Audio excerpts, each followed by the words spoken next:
ngapi ndugu umetoa msaada kwa wale walio na hitaji? Kama yule Msamaria mwema ndugu, tuwe tayari kuwasaidia walo wanyonge. Ni mara ngapi ndugu umetoa msaada kwa wale walio na hitaji? Kama yule Msamaria mwema ndugu, tuwe tayari kuwasaidia walo wanyonge. Yesu atasema, nilikuwa njaa ukanipa chakula, nilikuwa nimefungwa gerezani ukaja kuniona. Tutakuuliza, Bwana ulikuwa wapi? Tukakupa chakula tukaja kukuona. Yesu atatujibu, wale wenzio mliowafanyia hivyo mlikuwa mnafanyia. Yesu atasema, nilikuwa njaa ukanipa chakula, nilikuwa nimefungwa gerezani ukaja kuniona. Tutakuuliza, Bwana ulikuwa wapi? Tukakupa chakula tukaja kukuona. Yesu atatujibu, wale wenzio mliowafanyia hivyo mlikuwa mnafanyia.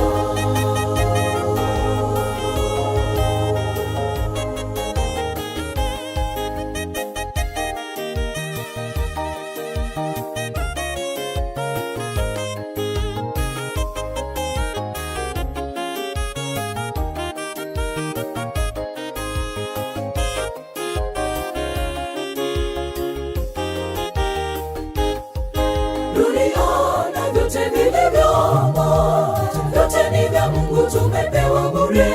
Vile tumepewa bure na Mungu, nasi tuwe tayari kuwasaidia walo wanyonge.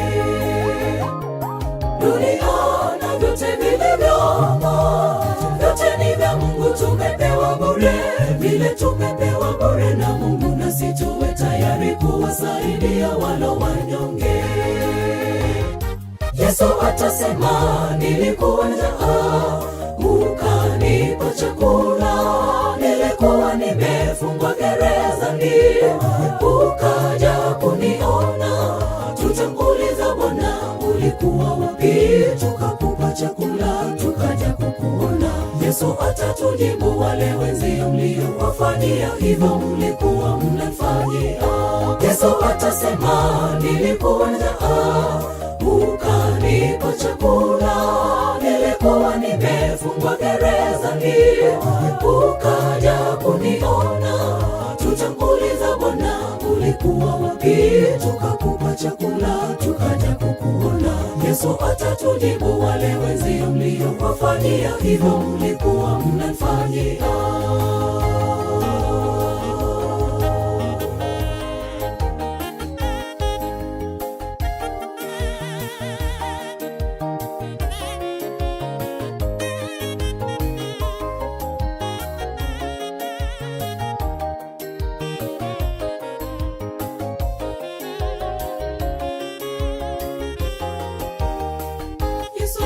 Yesu atasema, nilikuwa njaa ukanipa chakula, nilikuwa nimefungwa gerezani ukaja kuniona. Tutakuuliza, Bwana ulikuwa wapi? Tukakupa chakula tukaja kukuona. Yesu atatujibu, wale wenzio mliowafanyia hivyo mlikuwa mnafanyia. Yesu atasema, nilikuwa njaa ukanipa chakula, nilikuwa nimefungwa gerezani ukaja kuniona. Tutakuuliza, Bwana ulikuwa wapi? Tukakupa chakula tukaja kukuona. Yesu atatujibu, wale wenzio mliowafanyia hivyo mlikuwa mnafanyia. Yesu atasema, nilikuwa njaa ukanipa chakula, nilikuwa nimefungwa gerezani ukaja kuniona. Tutakuuliza, Bwana ulikuwa wapi? Tukakupa chakula tukaja kukuona. Yesu atatujibu, wale wenzio mliowafanyia hivyo mlikuwa mnafanyia.